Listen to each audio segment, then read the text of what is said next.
right, y'all, we back with another reaction right here on ABP Reactions, and right now, we finna do a background on Pooh Shiesty's family, man.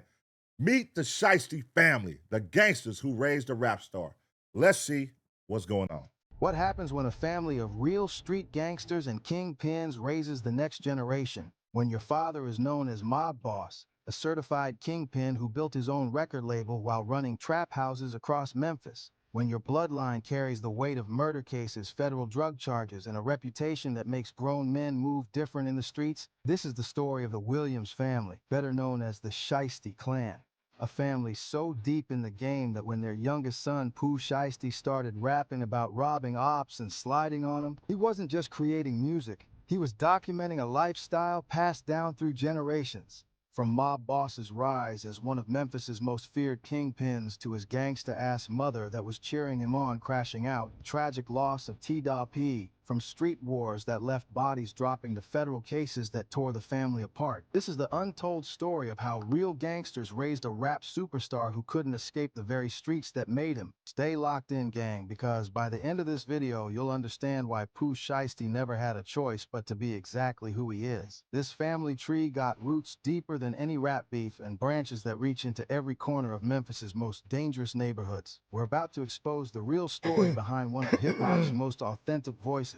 And trust me, the truth is wilder than any song he's ever recorded. Before we dive into the Shiesty family saga, you gotta understand the environment that shaped them. Memphis, Tennessee, specifically South Memphis, ain't just another hood. This city got a murder rate 7 times higher than the national average, with over 102 different gangs operating in a population of just 500,000 people. We're talking about a place where 14,000 residents are confirmed gang members. That's basically a small army spread across neighborhoods separated by railroad tracks that serve as territorial borders. South Memphis, where the Williams family planted their flag, stretches from Midtown all the way to the Mississippi state line. It's one of the oldest and poorest sections of the city, where your life expectancy drops by 20 years just based on your zip code. This is the breeding ground that produced legends like Yo Gotti, Young Dolph, and Moneybagg Yo. But it's also where families like the Williams learned that survival meant being willing to do whatever it takes. In Memphis, you either predator or prey, and the Shiesty family chose their side early. The city sits at the crossroads of 3 states, Tennessee, Arkansas, and Mississippi, making it a perfect hub for interstate drug trafficking. The I-55 corridor runs... Damn, I didn't know that. I didn't know that shit right there with 3 states. I never knew that. Right through Memphis, connecting Chicago to New Orleans, and every major drug organization in the South has used this route at some point. For a family like the Williams, this geographical advantage was like having a highway to riches if you were smart enough and ruthless enough to capitalize on it. Memphis also has a unique gang culture. Unlike cities where 1 or 2 major sets dominate, Memphis is home to every national gang you can think of. Bloods, Crips, Gangster Disciples, Vice Lords, plus dozens of smaller neighborhood crews that operate independently. This creates a constantly shifting landscape of alliances and enemies, where today's partner could be tomorrow's target. Lontrell Williams Sr., the man who would become known as Mob Boss, was already making moves in South Memphis when he crossed paths with the woman who would become Pooh Shiesty's mother. Both were products of the same... Wait. Why was Pooh Shiesty mother with Kodak Black? What was that about? It wasn't like his manager or something, right? What? Okay, let's keep watching. Streets. Both understood that in their world, loyalty was everything and weakness got you buried. The Memphis of the late 1990s was a different beast than today. The crack epidemic was still raging, and young hustlers like Mob Boss were learning that the drug game could make you rich or dead, sometimes both. He wasn't just some corner boy trying to make it. Homie had vision. While other dudes were focused on quick flips and street rap, he was building something bigger. Mob Boss understood something that many street dudes never figure out. Legitimacy was the key to longevity. He founded Mob Ties Records, his own independent label, understanding that music could be the perfect front for his real business operations. The label gave him a reason to travel, a way to explain large cash transactions, and most importantly, a path to respect that didn't require constant violence. I wonder if this is any connection. Is his Mob Ties any connection with Jay Prince? I wonder. Or if this is 2 separate things. He met Pooh Shiesty's mother. She wasn't some naive girl who got caught up in a hustler's lifestyle. She was already connected to the streets, already understood the rules of the game. Their relationship wasn't built on romance and flowers. It was forged in mutual respect and shared understanding of what it took to survive in their environment. The couple set up shop in the Cane Creek Projects, right in the heart of South Memphis. This wasn't no suburban love story. This was two soldiers building an empire in a war zone. Their relationship was tested by federal investigations, rival crews trying to move in on their territory, and the constant stress of knowing that every day could be their last. But what made their bond special was their shared vision for their family. They both understood that the streets were a means to an end, not the end itself. They wanted to build something that could provide for their children and grandchildren, something that could survive even if they didn't. To understand Pooh Shiesty, you gotta understand his father. Mob Boss wasn't just playing gangster for the cameras. This man was certified in these streets. Saying, so this nigga mama with the shit, daddy with the shit, they both gangsters. Pop's a factor. This was his destiny, cuz. That's why I'm like, why would his pops let this nigga rob Gucci Man at the shit? Pops probably right in on it too. But not probably, obviously, he got arrested. But he was in on it. It was probably Pop's idea. This is what we gonna do, son. We gonna get that nigga to the studio. We gonna strip that nigga. Damn. Okay. His operation was so sophisticated that it took federal agents months of surveillance to even begin understanding how deep his network ran. The nickname Mob Boss wasn't just clever marketing. It was earned through years of moving weight and commanding respect across Memphis. He had connections that reached from the Mississippi Delta to the Arkansas border, using the I-55 interstate as his personal highway for distribution. His network included truck drivers who could move product across state lines, corrupt officials who could provide advance warning of law enforcement activity, and street soldiers who were willing to die for the organization. Mob Boss's approach to the drug trade was methodical and business-minded. He understood that the biggest mistake most dealers make is getting high on their own supply, both literally and figuratively. While other crews were flashy with their money and violent with their enemies, Mob Boss operated more like a CEO than a street thug. He invested in real estate, using properties across South Memphis as stash houses and meeting spots. He had legitimate businesses that could explain his income and provide employment for his crew. He was on top of his shit. Importantly, he understood that the key to avoiding law enforcement was staying below their radar while still generating serious revenue.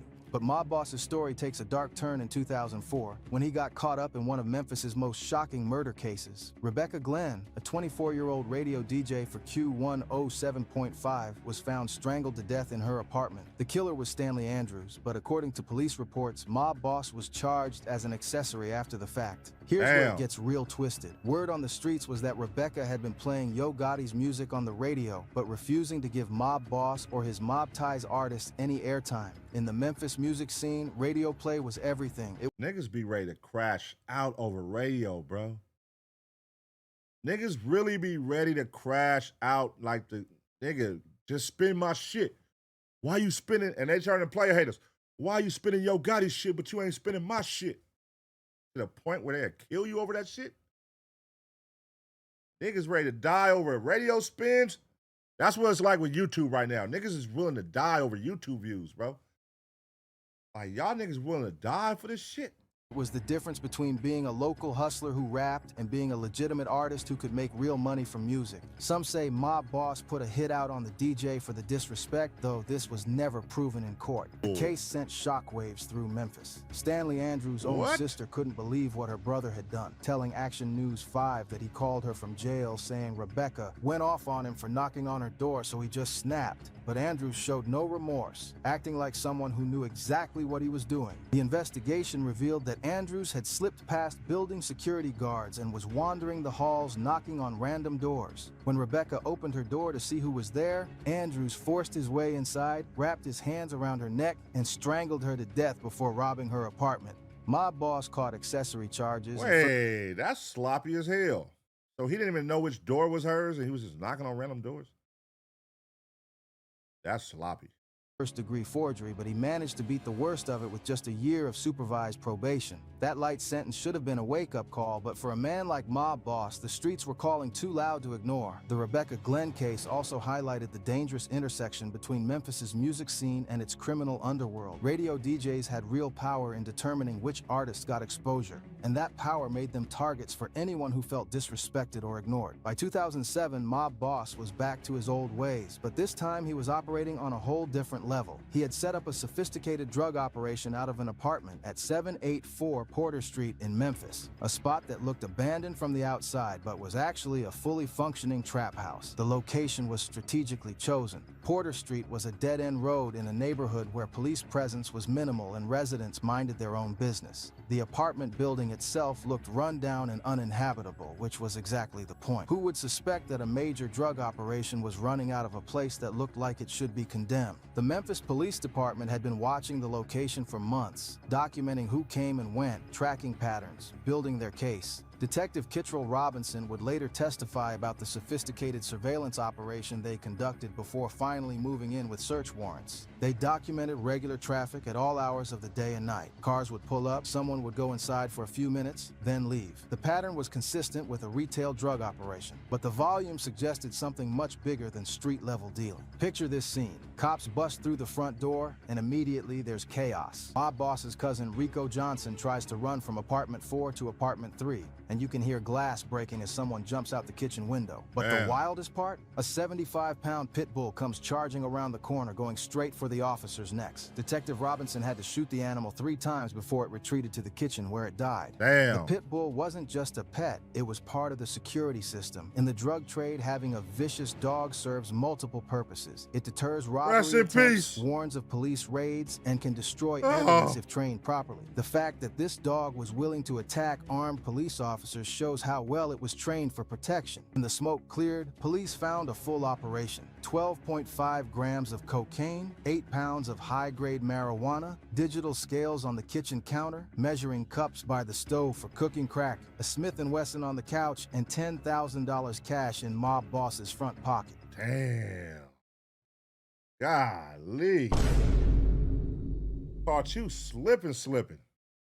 This wasn't some small-time hustle. This was a professional operation with all the tools needed to process, package, and distribute serious weight. The fact that they had equipment for cooking crack shows Mob Boss was serving the full spectrum of the drug trade, from weed smokers to hardcore addicts. The digital scales were commercial grade, capable of measuring large quantities with precision. The measuring cups and cooking equipment showed they were processing raw cocaine into crack, which required knowledge of chemistry and cooking techniques. This wasn't amateur hour. This was a sophisticated manufacturing and distribution operation. The $10,000 in cash was just what Mob Boss had on him at the time of arrest. So Mob Boss was the cooker.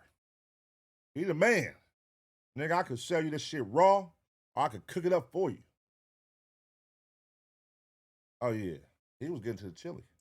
Investigators suspected that much larger amounts of money were moved through the operation regularly, but they were never able to locate the main stash. The apartment itself was set up like a fortress. There were multiple escape routes, reinforced doors, and security cameras that could monitor approaching vehicles. The operation had clearly been planned by someone who understood both the drug trade and law enforcement tactics.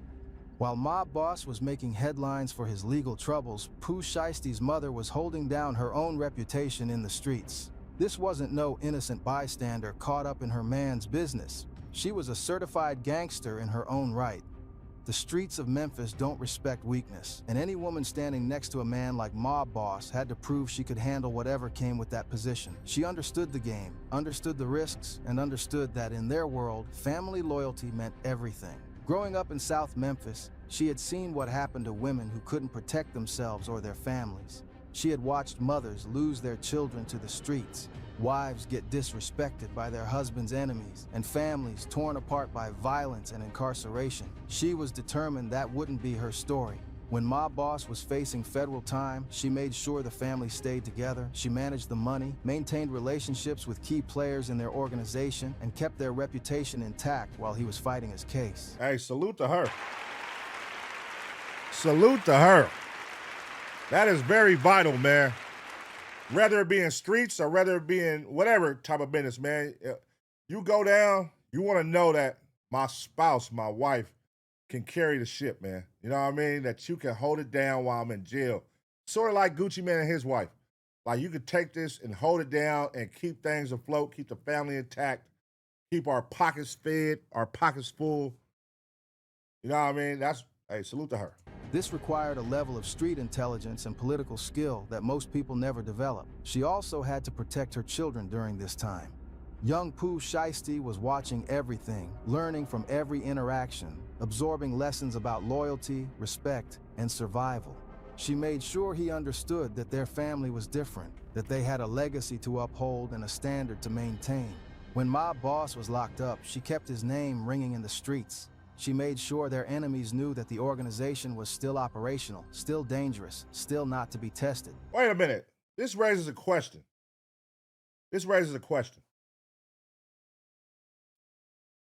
Was Pooh Shiesty signed to his father? All right, here's a couple questions. Let's see if this is going to answer this for me as we watch it. Was Pooh Shiesty signed to his father, which in turn was signed to 1017? Or was Pooh Shiesty just signed directly to 1017 and was trying to get out of his deal so that him and his father could push the label? Maybe he signed with his father or he co-CEO of his father's label and they pushed the label independent. I wonder, was his dad out of jail when he signed with Gucci Man? Let's watch. Because why wouldn't Pooh Shiesty be with his dad's label? All right, let's keep watching. This required her to make decisions that most people would never have to face, to authorize actions that could have life or death consequences. Her influence on Pooh Shiesty can't be understated. While Mob Boss taught him about the business side of the streets, his mother taught him about survival, about loyalty, about never showing weakness even when the world is trying to break you down. She also understood the importance of education and legitimate opportunities. Even while managing a criminal organization, she made sure Pooh Shiesty stayed in school and understood that the streets were a means to an end, not the end itself. The respect she commanded in Memphis was earned through years of proving herself in situations where one wrong move could have gotten her and her family killed. She navigated federal investigations, rival crews, and internal betrayals while keeping her family intact and her organization profitable. Before we talk about Pooh Shiesty's rise, we gotta address the family's most devastating loss. T.P., Pooh Shiesty's older brother, was more than just family. He was Pooh's role model, his inspiration, and the person who showed him what it meant to be a Williams. T.P. was already making moves in the streets when Pooh Shiesty was still figuring out his path. He had that natural charisma and street intelligence that runs in the family, and everyone who knew him could see he was destined for something big. Unlike many young men in their neighborhood, T.P. had the rare combination of street credibility and business sense that could have taken him far. He was the bridge between Mob Boss's old-school approach to the game and the new generation's methods. While his father relied on traditional drug trafficking and territorial control, T.P. understood that the future was in diversification. Music, legitimate businesses, and building wealth that couldn't be seized by law enforcement. T.P. was also deeply involved in Choppa Gang's early operations. He helped plan their most successful licks, provided strategic guidance for their territorial expansion, and served as a mentor for younger members who looked up to the Williams family name. But life in Memphis is unpredictable, and T.P.'s story took a tragic turn when he was diagnosed with brain cancer. This wasn't the kind of enemy you could shoot back at or— Damn. Brain cancer. I thought he got killed. Oh, shit. Brain cancer. Or outrun. This was a battle that required a different kind of strength. The diagnosis came suddenly. T.P. had been experiencing headaches and vision problems, but in their world, you don't show weakness or admit when something's wrong. By the time he finally went to a doctor, the cancer had already progressed to an advanced stage. For months, T.P. fought with everything he had. The family rallied around him, hoping for a miracle, praying for more time. They brought in the best doctors money could buy, explored experimental treatments, and exhausted every possible option. Pooh Shiesty watched his hero, his big brother, slowly losing a fight that no amount of street credibility could help him win. It was a humbling experience for a young man who had been raised to believe that violence and money could solve any problem. The medical bills were enormous, even for a family with significant resources. The treatments required travel to specialized facilities, experimental drugs that weren't covered by insurance, and round-the-clock care that drained both their finances and their emotional reserves. During this time, Pooh Shiesty's music career was just beginning to take off. The success of his early tracks should have been a celebration, but instead, it was overshadowed by his brother's deteriorating condition. Damn. Every milestone in his career was bittersweet, knowing that T.P. might not be there to see him reach his full potential. When T.P. finally lost his battle in January 2021, it broke something inside Pooh Shiesty. On his track No Chorus, you can hear the pain in his voice when he raps. On God, I shed a tear every time I think about T2P, but no, I won't display my feelings, that's another side of me. The timing made it even more painful. T.P. died right in the middle of Pooh Shiesty's beef with EBG, and his enemies tried to use his brother's death as ammunition for their diss tracks. Damn, that's fucked up. The real brother died from brain cancer, and y'all using it like in the op rap, nigga. Like, hold on, homie. Y'all didn't kill him. Y'all gonna clown him for... Oh, damn, that's fucked up, man. EBG Anything goes, though. Dropped a song called Paralyzed right after T.P's death, with lyrics telling Pooh Shiesty he needed to go pray for his brother. That level of disrespect during a time of grief showed Pooh Shiesty exactly what kind of people he was dealing with. It also hardened his heart in ways that would influence every decision he made moving forward. The loss of T.P. wasn't just personal, it was a declaration of war against anyone who would disrespect his family's pain.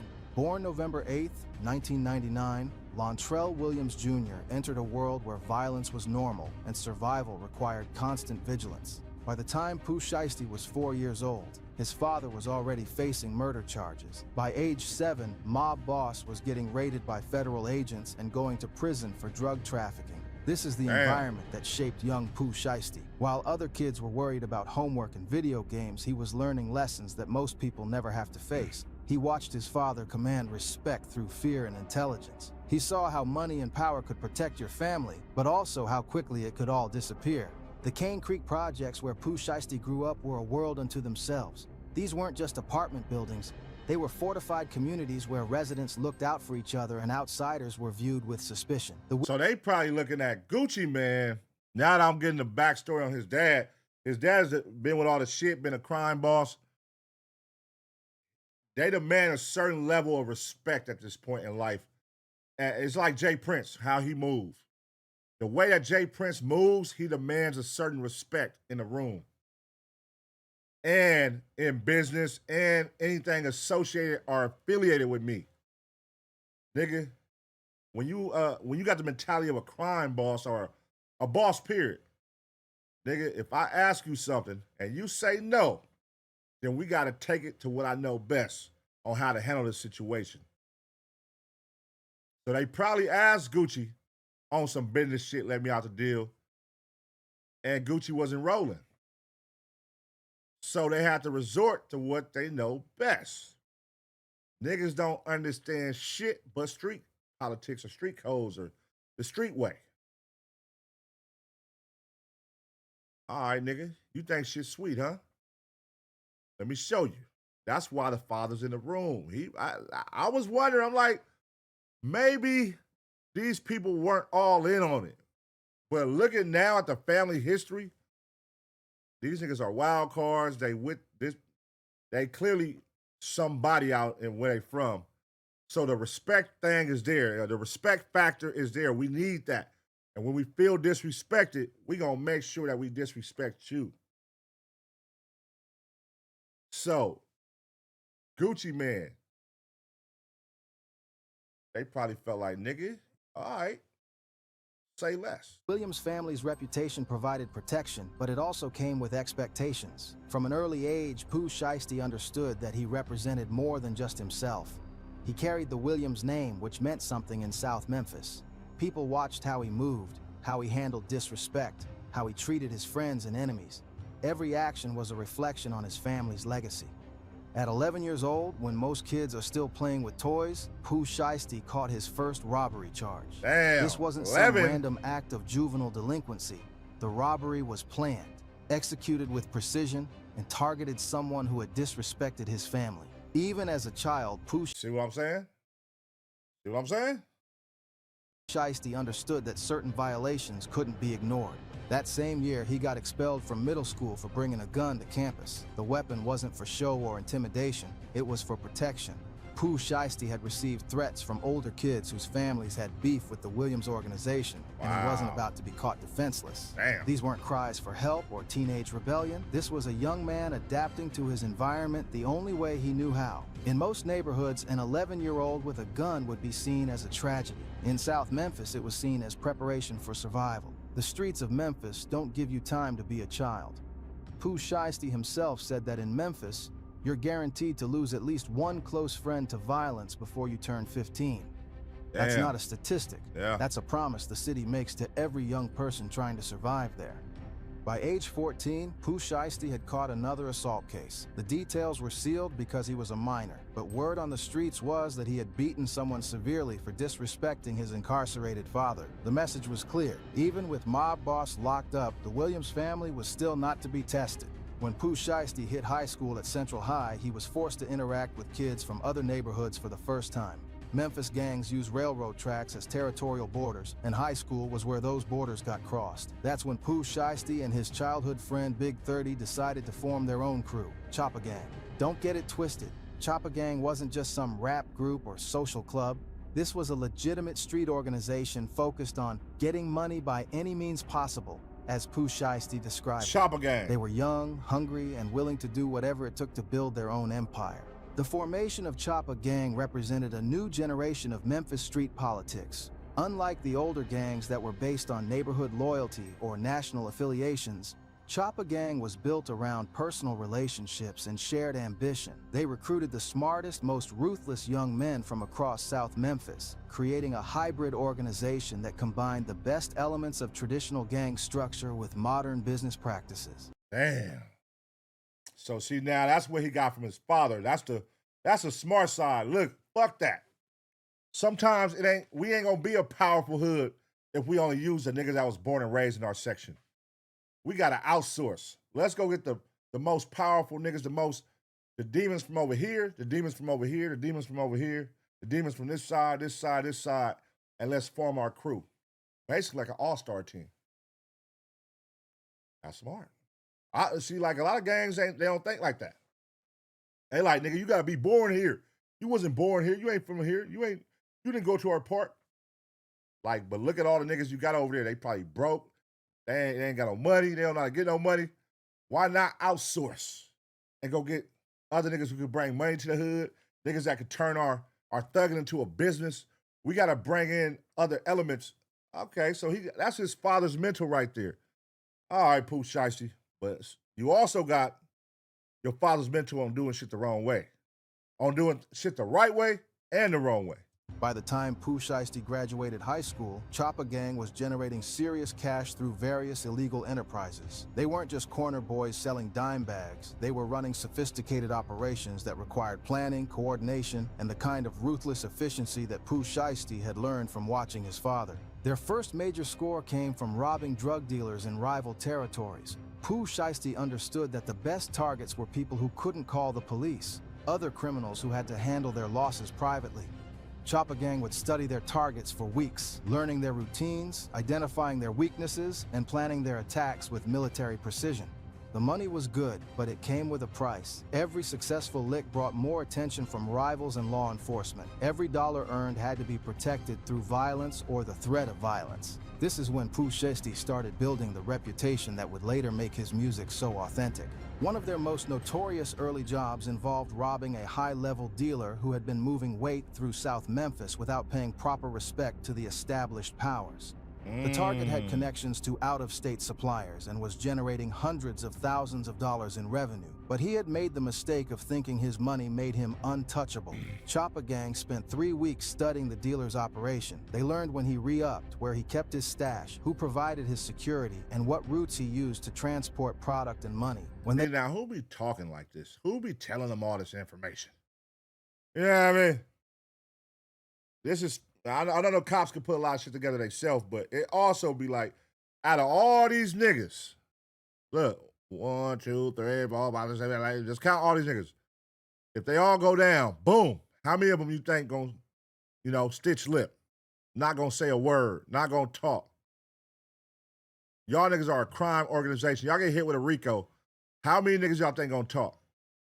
They finally moved, it was with the precision of a military operation. The robbery netted them over $200,000 in cash and several kilograms of high-grade cocaine. More importantly, it established Choppa Gang as a force to be respected in Memphis's criminal underworld.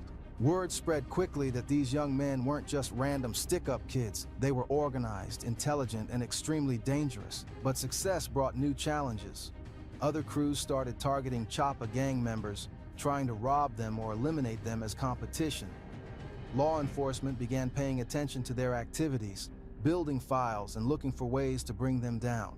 Most dangerously, their success attracted the attention of established criminal organizations who saw them as a threat to their territory. Ooh, so you booming already on the streets. Y'all done put an organization together. Y'all done figured out how to get money. Y'all not the traditional gang in a sense where it's only people from this neighborhood. You niggas are an organization, a crime organization. Now, from there, we got our eyes on you. Now y'all got crime going. Y'all got beefs going in the streets. And then now the leader becomes a rapper and becomes one of the hottest rappers out and brings in money that way. Now you're able to travel cross country, do shows, bring the homies with you, fun on your work, meet new clientele, meet new connects. Oh yeah, he became powerful. Too powerful. And smoked it off, man. Oh, hell no, man. What the fuck, man? God damn, Pooh Shiesty. It sounds like you got other niggas that could have did the job for you. You didn't have to do it. You the head of the snake, man. Don't get your hands dirty, bro. Too late now, though, but don't get your hands dirty. Pooh Shiesty responded to these challenges the way his father had taught him, with calculated violence and strategic thinking. He understood that in the streets, reputation was everything. If you showed weakness once, everyone would test you. If you responded with overwhelming force, most problems would solve themselves. He wasn't rapping about a lifestyle he imagined. He was documenting experiences that had shaped his entire worldview. When he talked about sliding on ops, robbing enemies, and staying ready for war, he was speaking from a place of genuine experience. The streets taught Pooh Shiesty that respect is earned through action, not words. That loyalty is more valuable than money. That showing weakness, even for a moment, could get you and everyone you love killed. These lessons would serve him well in the music industry, but they would also create problems that money and fame couldn't solve. The beef between Pooh Shiesty's Choppa Gang and EBG, Everybody Gangster, wasn't just some social media drama. This was a real street war with real consequences. Both crews were from Memphis, but they represented different sides of the city and different approaches to the game. EBG was based in North Memphis, while Choppa Gang claimed South Memphis. In a city where railroad tracks serve as gang borders, this geographical divide meant everything. These weren't just rival rappers. They were enemy soldiers who had been at war long before either side picked up a microphone. The roots of the conflict go back to territorial disputes over drug trafficking routes and retail locations. North Memphis and South Memphis crews had been fighting for decades over control of the most profitable corners and the right to tax independent dealers operating in disputed areas. EBG had established themselves as one of the dominant forces in North Memphis through a combination of violence and business acumen. They controlled several high-traffic drug corners, had connections to major suppliers, and maintained discipline within their ranks through fear and respect. Choppa Gang represented a new generation of Memphis criminals who didn't respect the old territorial boundaries. They believed that money was there for anyone smart and ruthless enough to take it, regardless of what neighborhood they came from or which crew had traditionally controlled an area. The conflict escalated when Pooh Shiesty and his crew allegedly ran down on EBG's territory and robbed them for guns and drugs. This wasn't just about money. It was about disrespect, about showing EBG that Choppa Gang could violate their space whenever they wanted. According to street sources, the robbery was planned for weeks. This nigga going crazy. And he only 26 years old, bro. He's still young as a motherfucker right now. And look how much shit he done did in 26 years. In 26 years, how much shit he done got into. God damn. Gang members conducted surveillance on EBG's main stash house, learning the schedules of guards, identifying security weaknesses, and planning multiple escape routes. When they finally moved, it was with overwhelming force designed to minimize resistance. The robbery itself was executed with military precision. Choppa gang members surrounded the location, neutralized security, and made off with a significant quantity of weapons and drugs before EBG could mount an effective response. The message was clear. The old rules no longer applied, and Choppa gang was willing to take whatever they wanted. When Pooh Shiesty dropped Back in Blood with Lil Durk, he included the line, "Yeah, you know who took that shit from you, come get it back in blood." To most listeners, it's on brand, right? All this shit sounds on brand to what happened this week. This is his whole life. Breaking down from when he was a kid to now. Everything sounds on brand and not like, I think, damn, now it makes me, everybody know, yes, everybody, this is his shit. This is what he does. This is Pooh Shiesty. This is the Choppa gang. They don't play. They stand on respect, and they're going to take what they want. It makes sense now. It all lines up now. Like, is he really that stupid? No, it ain't about being stupid. This is just what he knows. Nigga, this is what I know. You don't respect business. If I'm asking you, fuck this. They're not used to doing lawyers and shit. Damn. Sounded like typical rap braggadocio, but EBG knew exactly what he was talking about, and they couldn't let that level of disrespect slide. The song became a worldwide hit, reaching number 13 on the Billboard Hot 100 and generating hundreds of millions of streams. For EBG, this meant that their humiliation was being broadcast to millions of people around the world. Every time someone played the song, they were essentially celebrating EBG's defeat. EBG E-Jizzle, who wasn't even really a rapper, felt forced to respond. He dropped a remix to Back in Blood, where he told his side of the story, claiming that Pooh Shiesty was exaggerating what really happened and that the robbery wasn't as significant as the song made it seem. Wow. In the remix, E-Jizzle claimed that Choppa gang had only stolen a small amount of drugs and a few guns, and that no one was home during the robbery. He portrayed Pooh Shiesty as someone who was trying to build a reputation off of minor incidents, inflating small victories into major conquests. But Pooh Shiesty wasn't backing down. He posted on social media that EBG had made the worst mistake they ever made by responding to his song. He bragged about getting 18 million views without even mentioning their names, and warned them that things were about to get much worse. The beef reached its peak when E-Jizzle was shot 3 times in the arm just days after dropping his second diss track, Rumors. Pooh Shiesty immediately took to social media, posting cryptic messages like, "Damn, that Nene dissed, now he can't even walk," and "Fake walking, I don't even think bro talking." The shooting happened in broad daylight on a busy North Memphis street. According to witnesses, E-Jizzle was walking to his car when a vehicle pulled up and someone opened fire. The shooter was wearing a mask and fled immediately after the attack, but the message was clear. There were consequences for disrespecting Choppa gang. E-Jizzle survived the shooting and— Man, Memphis is a fucking death trap. All these goddamn rappers be getting shot the fuck up like a motherfucker out there. And I feel like it's just like Chicago. I feel like all these young niggas, like how they saying right here, Get It Back in Blood came out and they had to make a song. Like, basically, like, y'all writing statements on record. Okay, nigga, that ain't what happened. Now we gotta get in the booth and say what really happened. And then they gonna respond, and somebody gonna get shot, and they gonna be like, oh, that's what y'all get for making a diss song. We had to go down your man. So y'all finna make a song taking credit for shooting the nigga who made the diss song. Y'all basically just writing statements on wax. That's all this shit be. Y'all basically the GPS for the police.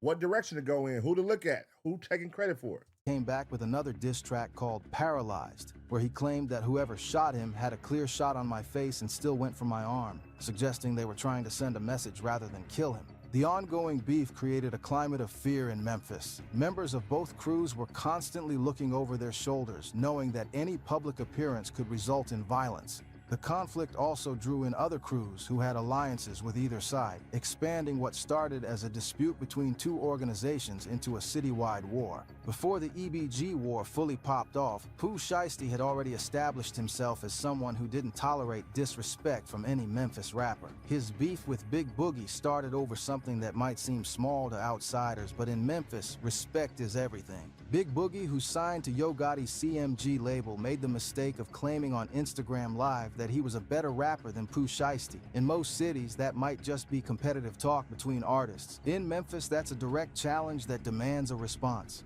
The comment came during a period when Pooh Shiesty was just starting to gain national attention. His early tracks were doing numbers locally, but he hadn't yet broken through to mainstream success. For an established artist like Big Boogie to dismiss him publicly was seen as an attempt to stunt his growth and keep him in his place. Wait, so what happened?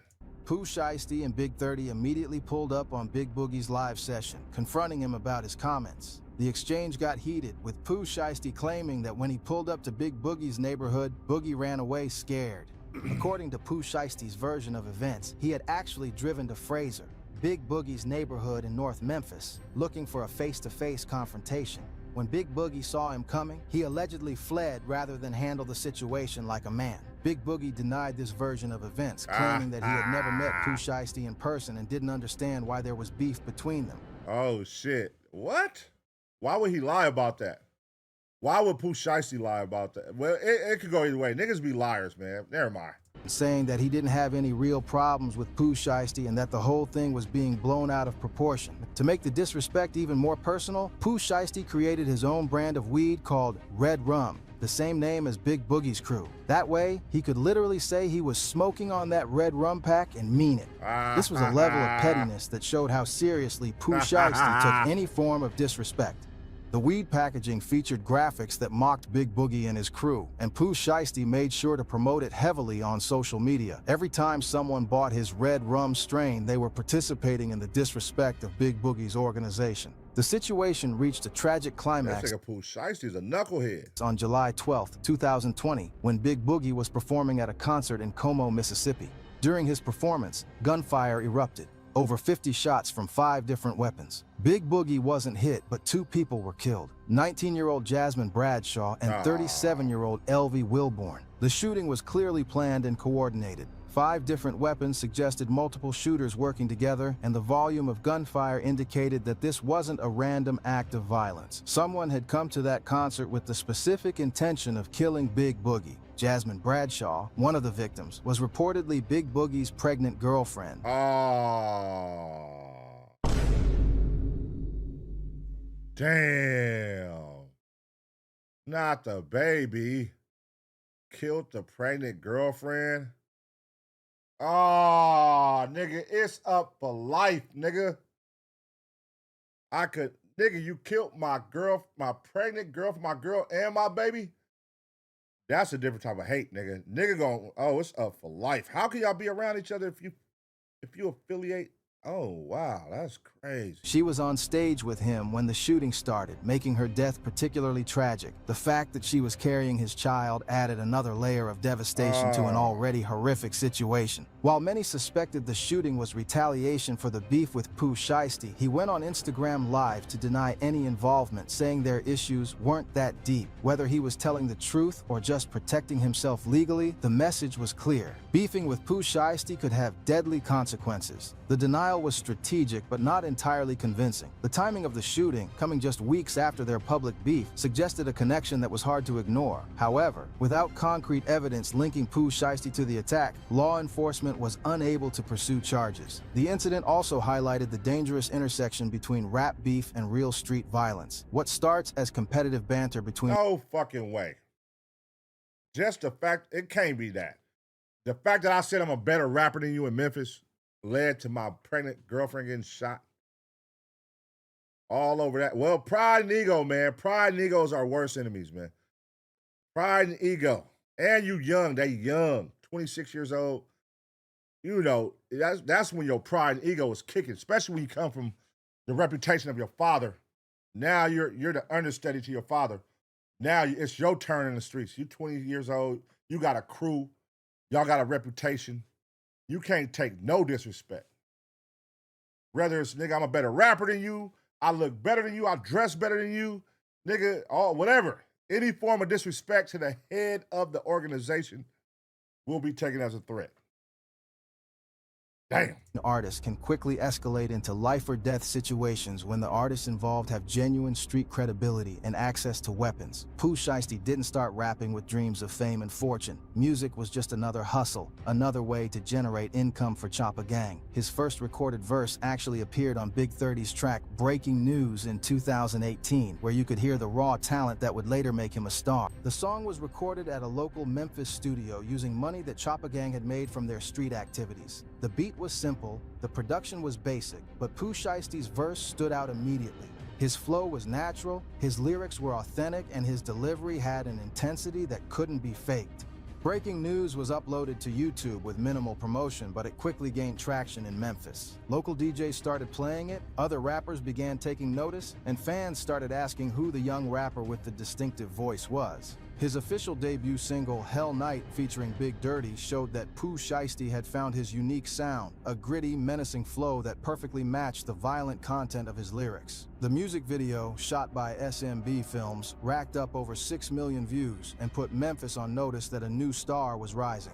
The video was filmed in the same neighborhoods where Pooh Shiesty had grown up and committed his crimes. Viewers could see the Cane Creek projects in the background, the same streets where he had learned to survive, the same corners where Choppa Gang conducted their business. What made Pooh Shiesty's music different from other Memphis rappers was its authenticity. While many artists exaggerated their criminal activities for entertainment value, Pooh Shiesty was actually living the life he rapped about. His lyrics weren't fantasies, they were confessions. But it was Back in Blood with Lil Durk that changed everything. Oh yeah, that was it right there. Them two niggas got together. It makes sense now. So Pooh Shiesty was really okay, authentic. I didn't have no background on Pooh Shiesty. He was really authentic, and the streets knew that. When they know you authentic, especially when the streets know where you come from, like that message in your music hits 10 times harder. It's more intriguing to the listeners when they know it's somebody who really rapping that shit. That's what made drill music so cool to a lot of people. Because you can actually hear in real time, like niggas talking about what's really going on in the streets. Nigga, this shit is real. And people got invested. That's how it is when a real rapper come out. And that's why it sucks when you meet the real rapper and find out that they're not really what they rap about. So if you really what you rap about and people know it and they're out here speaking on your behalf, saying I could co-sign everything he rap about, he really about that, that makes you bigger in this shit, in hip-hop, in the culture, for sure. Recorded at Savage Inc.'s studio in Atlanta, the collaboration happened almost by accident. Pooh Shiesty laid down his hook and verse, then ran it over to Durk in another studio room. Durk listened once and dropped his verse within 5 minutes. The chemistry between the two artists was immediate and undeniable. Durk's melodic style complemented Pooh Shiesty's aggressive delivery perfectly, creating a track that appealed to both street audiences and mainstream listeners. The song was released on November 6, 2020, the same day King Von was killed in Atlanta. While the hip-hop world was focused on that tragedy, Back in Blood quietly began its climb up the charts. The track eventually peaked at number 13 on the Billboard Hot 100 and number 6 on the Hip Hop Hot 100, doing hundreds of millions of streams. The success of Back in Blood opened doors that Pooh Shiesty had never imagined. Record labels started calling, booking agents wanted to schedule shows, and other major artists began reaching out for collaborations. Suddenly, the young man from Cane Creek Projects was being courted by some of the biggest names in hip-hop. Gucci Mane's 1017 label was the perfect fit for Pooh Shiesty's style and image. Gucci understood authentic street music better than most executives, having lived that life himself before becoming a rap legend. He saw in Pooh Shiesty the same raw talent and genuine street credibility that had made his own career possible. The signing to 1017 came with a major label deal through Atlantic Records, giving Pooh Shiesty access to resources and promotion that independent artists could only dream of. Suddenly, he had a team of professionals working to maximize his potential and expand his audience. For Pooh Shiesty, the success was validation that his authentic street stories could translate into mainstream success. He wasn't changing his content or softening his image. He was getting paid millions to be exactly who he'd always been. Success brought Pooh Shiesty the kind of money he'd only dreamed about during his days running the streets. His debut mixtape, Shiesty Season, peaked at number 3 on the Billboard 200, selling over 60,000 copies in its first week. Nice. Suddenly, the young man from Cane Creek Projects was earning more in a month than most people see in a lifetime. The financial transformation was immediate and dramatic. Pooh Shiesty went from counting thousands to counting millions, from worrying about making rent to buying multiple properties. So you done gave the knucklehead of the city millions and millions of dollars to fund his organization, Choppa Gang. Ooh. Well, here we are today. You see what's going on, man. Why you can't give all these motherfuckers millions of dollars? You can't give everybody millions, man. Niggas lose their fucking minds, man. Stealing cars to collecting luxury vehicles. One of the first things Pooh Shiesty did with his newfound wealth was take care of his family. He bought his parents a house, making sure they could live comfortably without having to worry about the dangers of the streets. For a family that had struggled through poverty, federal cases, and constant violence, this represented a kind of security they'd never known.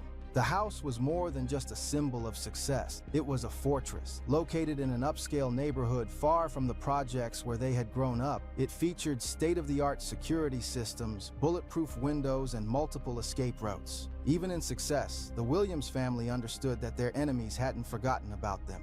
Gucci Mane's 1017 label gave Pooh Shiesty Gucci Mayonnaise, man. Goddamn, this AI shit. Call that nigga Gucci Mayonnaise. Hey, Gucci Mayonnaise. the platform and resources to reach a global audience. But he never forgot where he came from. He brought his cousin Big Scar into the music business, getting him signed to the same label despite Big Scar having no previous rap experience. Big Scar's signing was controversial within the industry. Critics argued that he was only getting a deal because of his family connection to Pooh Shiesty, not because of his talent or potential. But Pooh Shiesty didn't care about the criticism. Loyalty was more important than public opinion. The money also allowed Pooh Shiesty to live the lifestyle he'd always wanted. Expensive cars, designer clothes, jewelry that cost more than most people's houses. I never got hip to Big Scar shit. I used to see his name, but I never clicked to go listen to his music. I can't say I have. But Big Scar had gone, right? He got killed, right? And that's who Gucci was trying to get the chain back from? His Instagram feed became a showcase of wealth and excess with photos of diamond chains, luxury watches, and exotic cars. But the lifestyle came with its own dangers. The more wealth Pooh Shiesty displayed publicly, the bigger target he became for robbery attempts. Other criminals saw his success as an opportunity, and law enforcement saw his spending as evidence of ongoing criminal activity. The jewelry alone was worth hundreds of thousands of dollars. Custom chains, diamond-encrusted watches, and grills that cost more than luxury cars became part of his public image. But each piece also represented a security risk, making him a target every time he appeared in public. The cars were equally impressive and equally dangerous. McLarens, Lamborghinis, and other exotic vehicles that cost more than most people's houses became regular features in his music videos and social media posts. But driving such expensive cars in Memphis made him a target for carjackers and kidnappers. Despite the risks, Pooh Shiesty refused to tone down his lifestyle. He had grown up with nothing, and he was determined to enjoy every aspect of his success. The money represented more than just wealth. It was proof that he had escaped the cycle of poverty and violence that had trapped previous generations of his family. But with great wealth came great responsibility, and the same streets that had made him were watching to see— Nigga ain't escaped nothing. He just wasn't around it. He ain't escaped nothing. They gotta give this nigga credit for the Shiesty mask, too. This nigga really put this goddamn mask on the fucking map, dog. Everybody named mama started wearing the shit after that nigga. Success would change him. The question wasn't whether he could make money. He had already proven that. The question was whether he could keep it and stay alive long enough to enjoy it. Despite having millions of dollars and a promising music career— Look at this shit. Look at this coonery right here, man. Like, look at this. Listen, man. Goddamn. Niggas, golly, man. Look at this shit. Who thought this was cool? Acting like a nigga who ain't never had shit. Hey, when a nigga ain't never had shit, get some money, boy, this is what it look like right here. They gonna start doing shit like this, man. What the fuck? Pooh Shiesty couldn't leave the streets alone. The same mentality that had helped him survive in Memphis All was now 20s, threatening to all destroy dubs. everything he had built. On October 9, 2021, he found himself in Bay Harbor Islands, Florida, involved in a transaction that would change his life forever. According to police reports, Pooh Shiesty and 2 associates drove to the location in a green McLaren to meet with 2 men who were selling sneakers and marijuana. The sellers also expected to collect rent money for the McLaren that Pooh Shiesty had been driving. The meeting was supposed to be routine business. Pooh Shiesty needed to buy some high-end sneakers for an upcoming music video, and the sellers had a reputation for having authentic, hard-to-find merchandise. The marijuana was secondary, just something extra to make the trip worthwhile.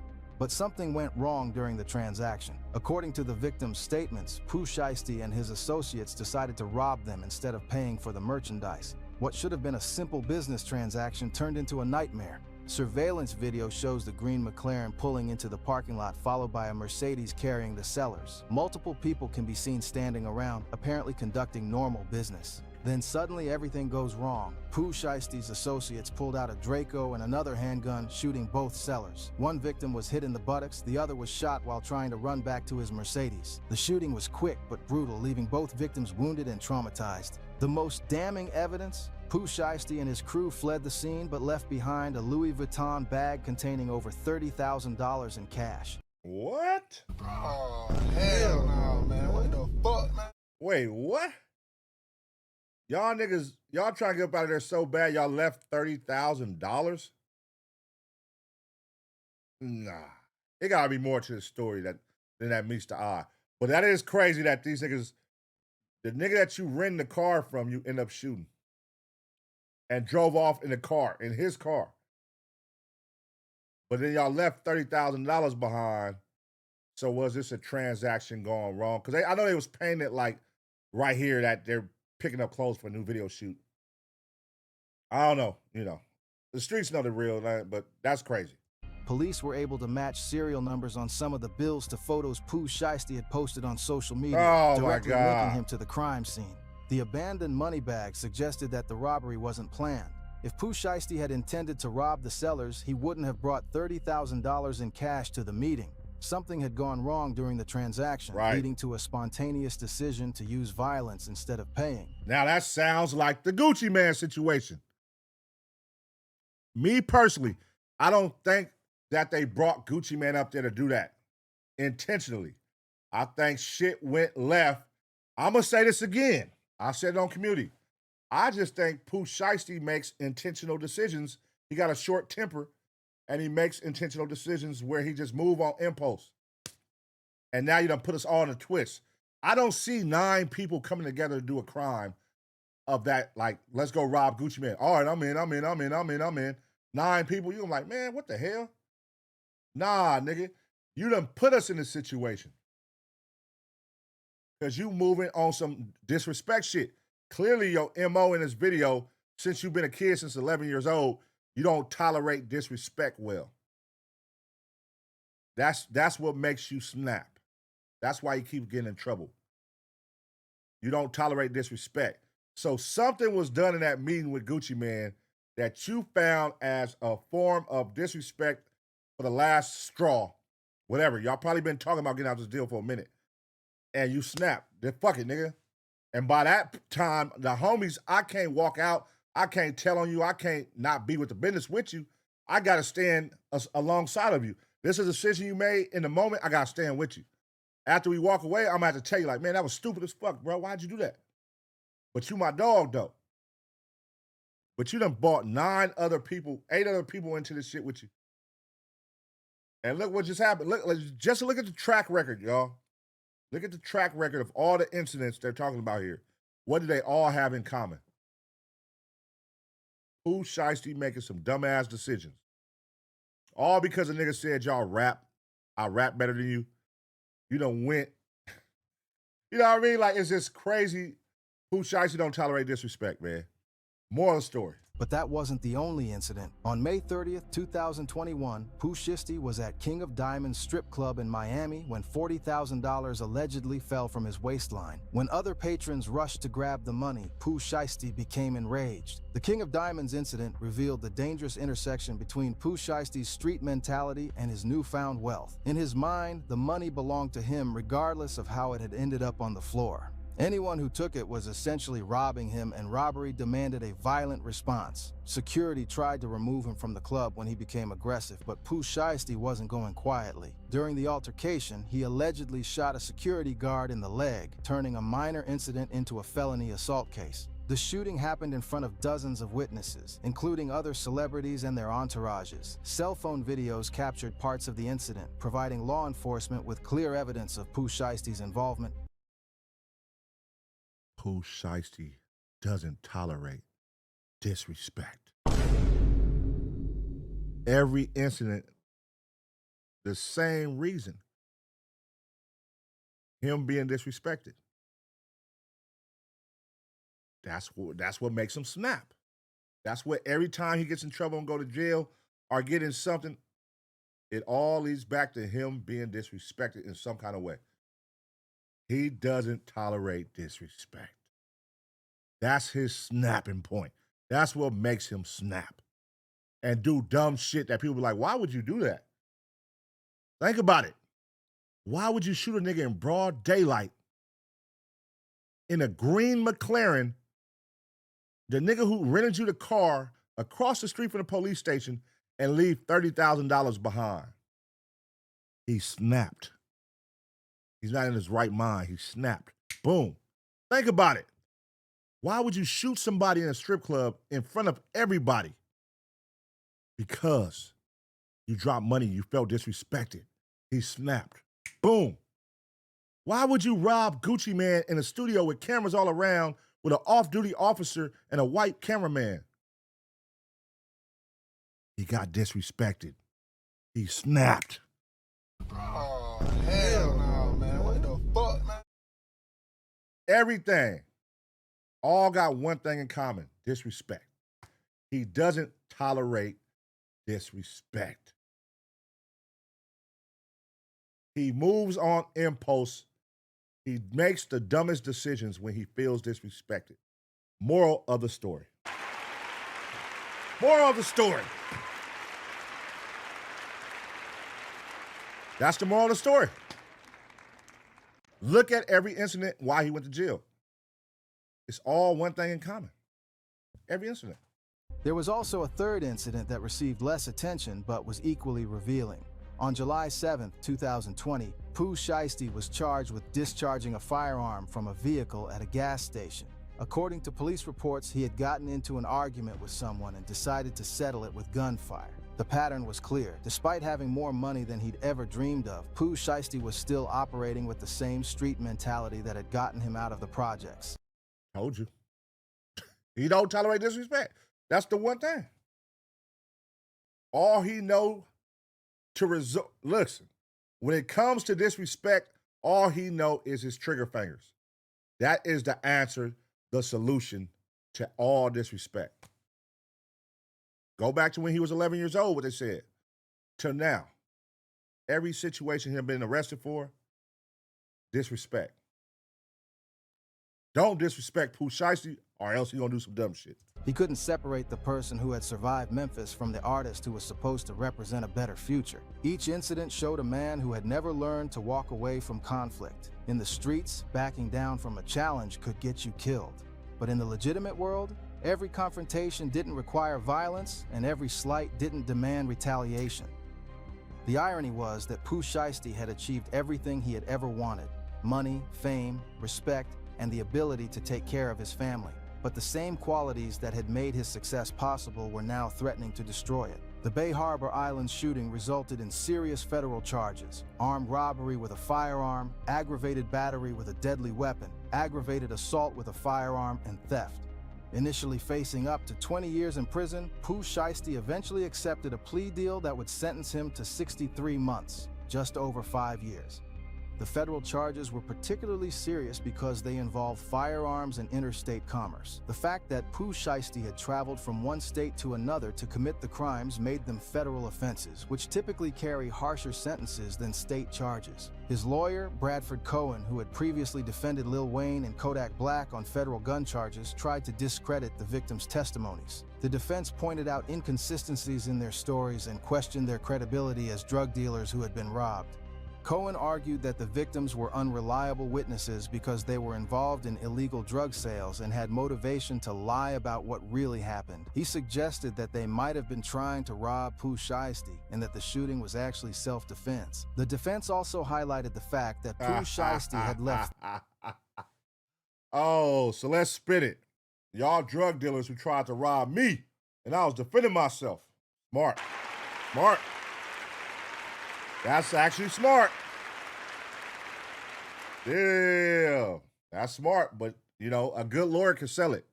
That's where your lawyer comes in. As long as you give a lawyer an angle, a good lawyer is going to find an angle that he can work. If you give me an angle that could work and it can make sense and I can prove it to the jury, that's why these high-end lawyers be worth what they be worth. They know how to sell it. Plus, they got favor cards, you know. They be having favor cards, too, you know. You know how that shit go.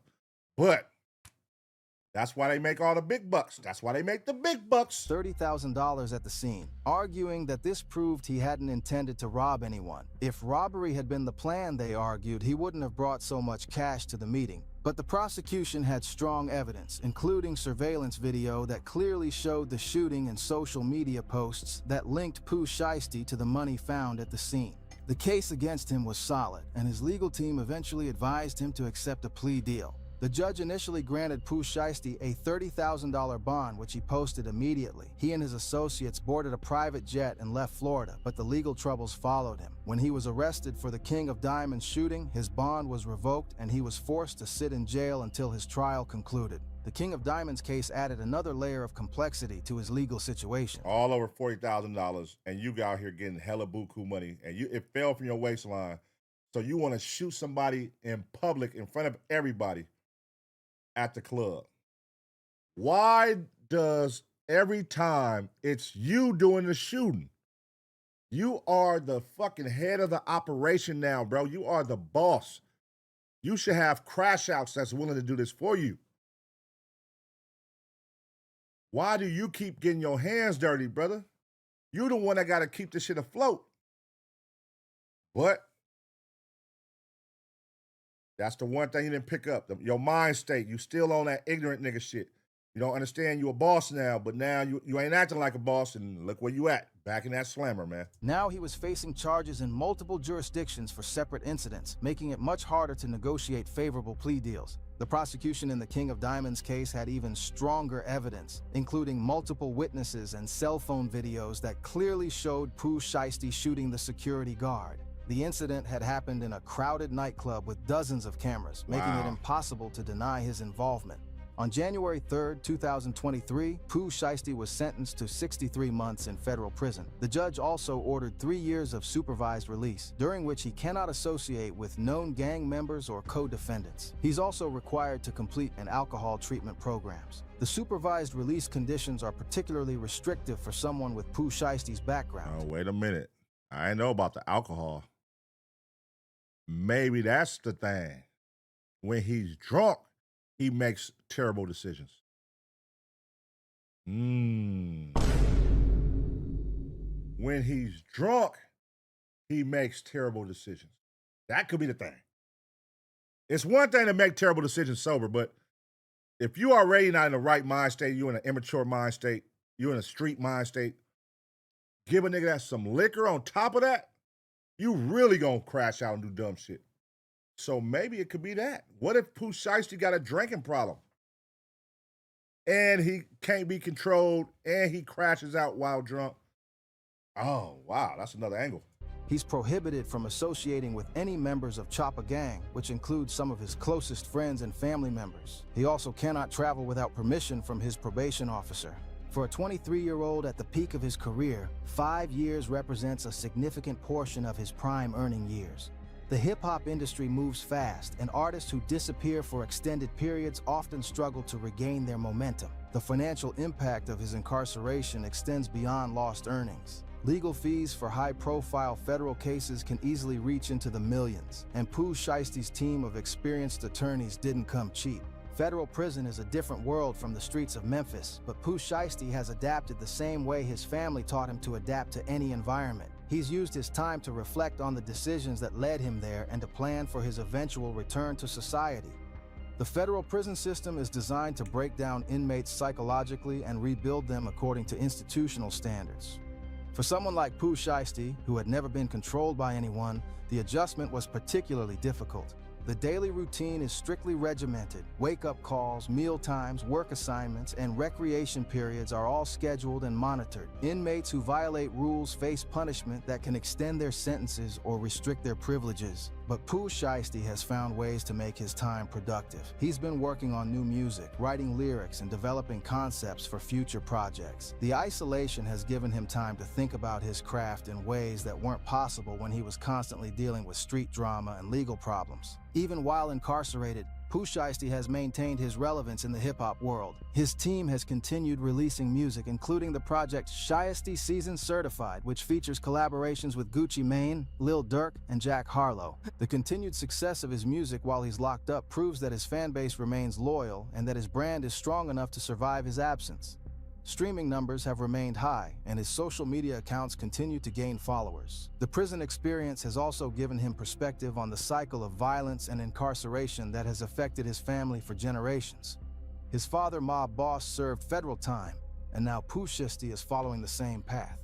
The question is whether he'll be able to break that cycle when he's released. Letters and interviews from prison suggest that Pooh Shiesty understands the gravity of his situation. He's expressed regret for the pain his actions caused to the victims and their families, while also acknowledging that his choices were influenced by a lifetime of conditioning in an environment where violence was normalized. Nah, not right now, no time soon. Pooh Shiesty ain't gonna learn a lesson no time soon. No time.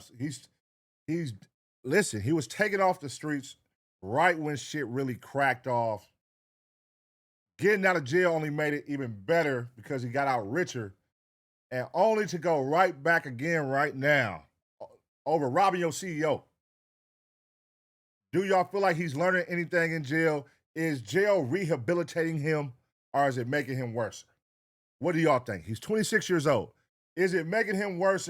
Is he still in a young, immature mind state to where he's not ready to evolve? He's still young.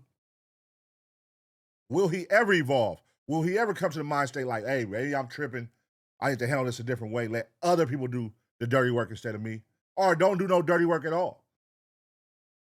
Do y'all think him going to jail this time is going to rehabilitate him? It's going to solve that problem of him being a crash out every time he gets mad or drunk and mad?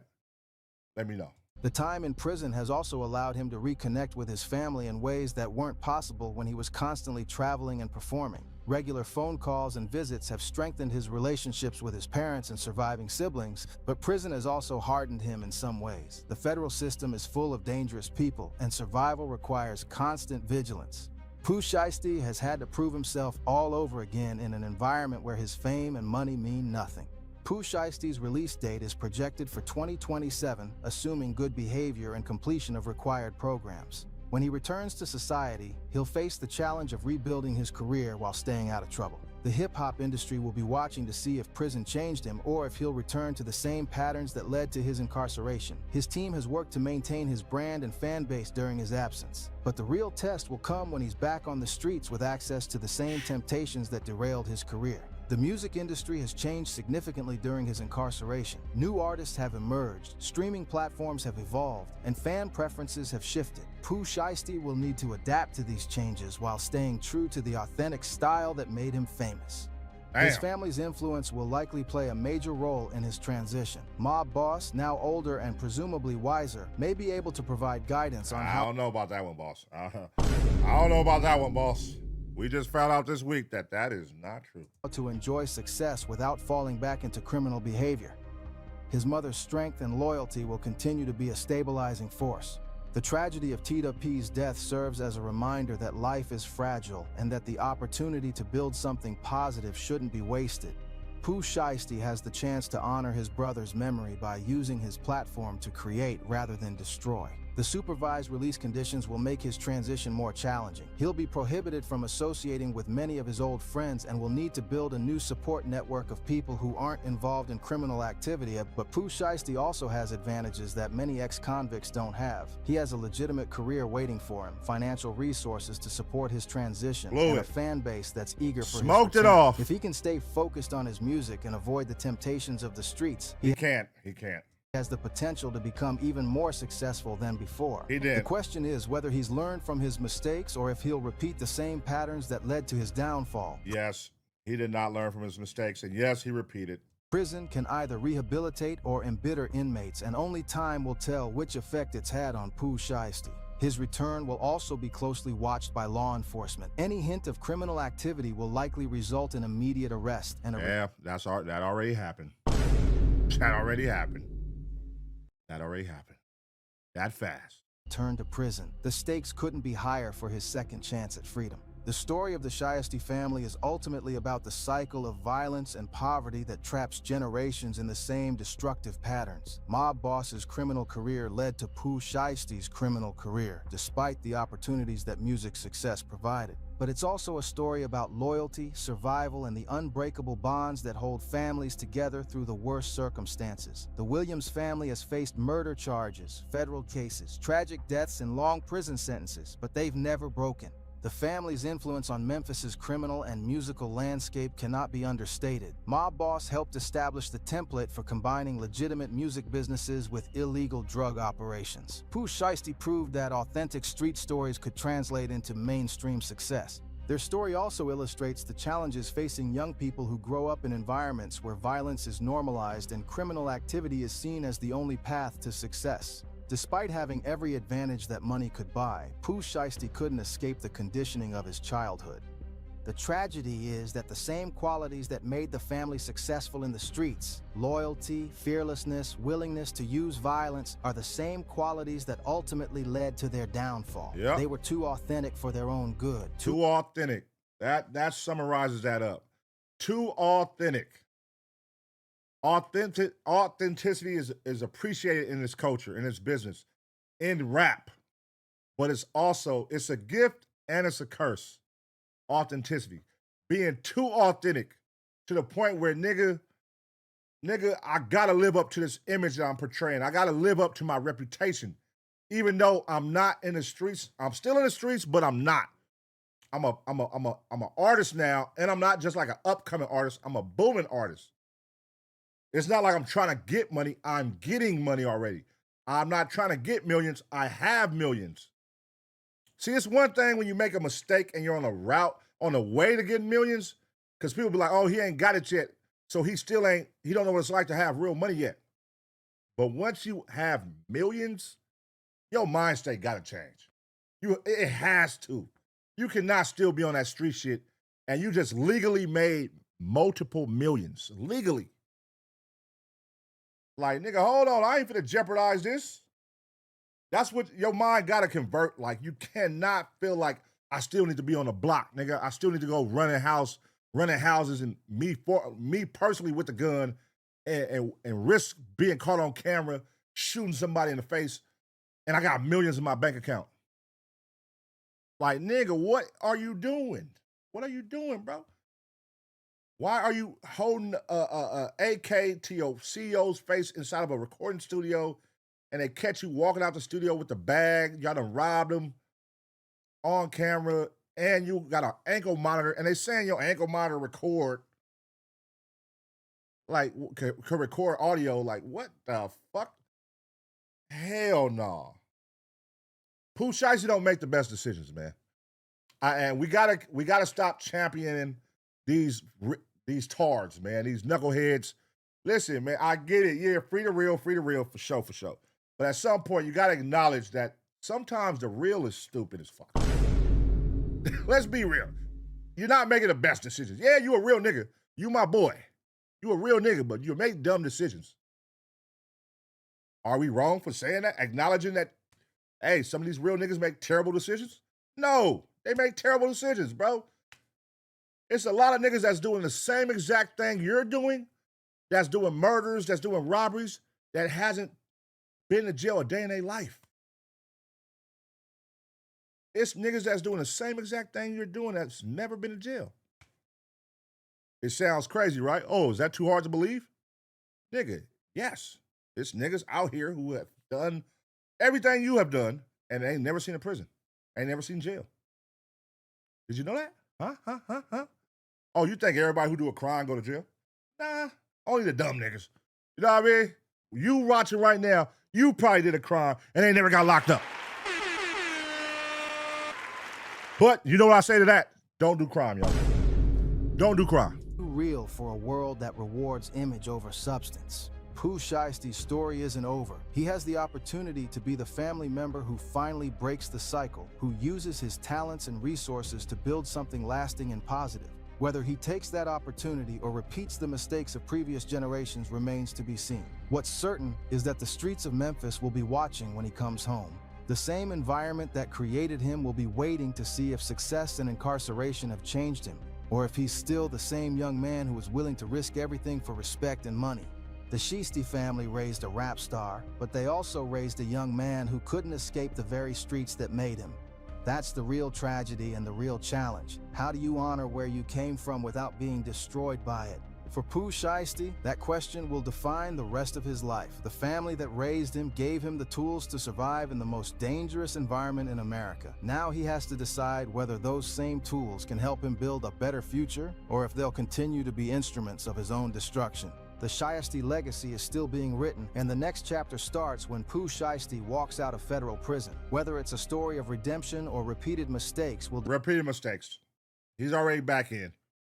That fast. depend on the lessons he's learned and the choices he makes when the streets come calling again. The Williams family name will always be associated with Memphis street culture, but it doesn't have to be associated with tragedy. Pooh Shiesty has the chance to redefine what it means to be a Shiesty, to show that success doesn't have to come at the cost of freedom or life. That's the real test of his character and the ultimate measure of his family's legacy. Can they break the cycle that has defined them for generations? Or are they destined to repeat the same mistakes until there's nothing left but memories and regrets? Only time will tell, but one thing is certain. The Shiesty family story is far from over, and the next chapter could be the most important one yet. Damn. All right.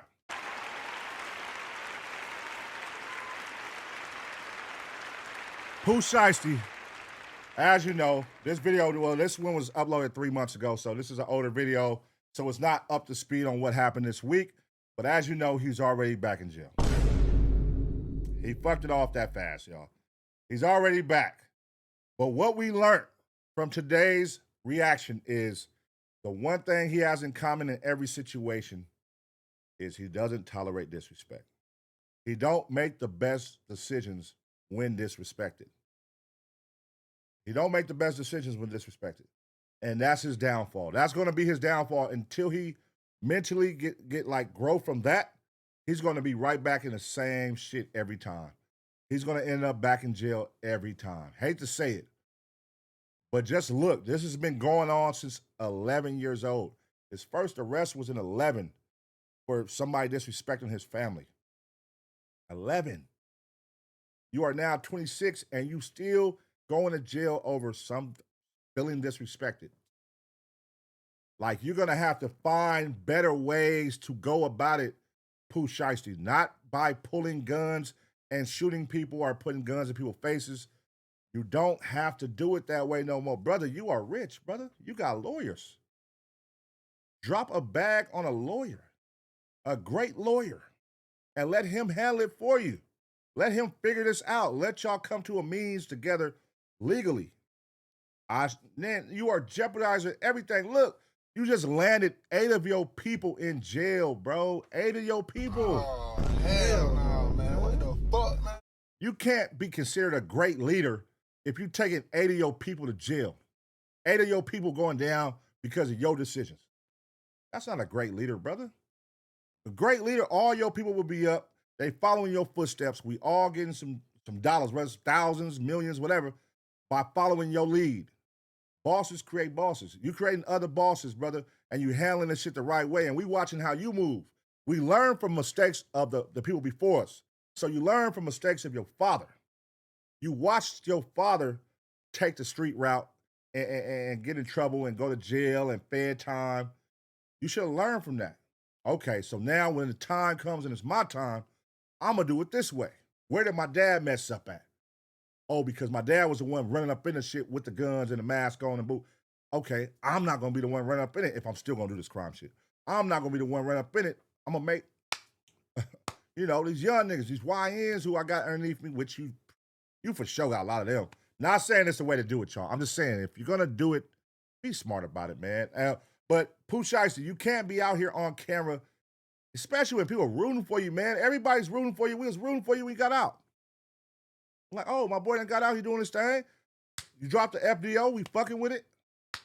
It looked like you and Gucci was on good terms, at least to the perception y'all was giving us on the internet. He gifted you a new car, he gifted you this, and y'all hanging out. Next thing you know, we see you robbing him. Like, damn. Like, what artist does that? When was the last time y'all heard of an artist robbing his CEO to get out of the deal? Like, that is like some old school 90s shit, dog.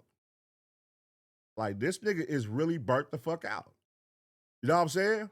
But with all that said, man, free Pooh Shiesty.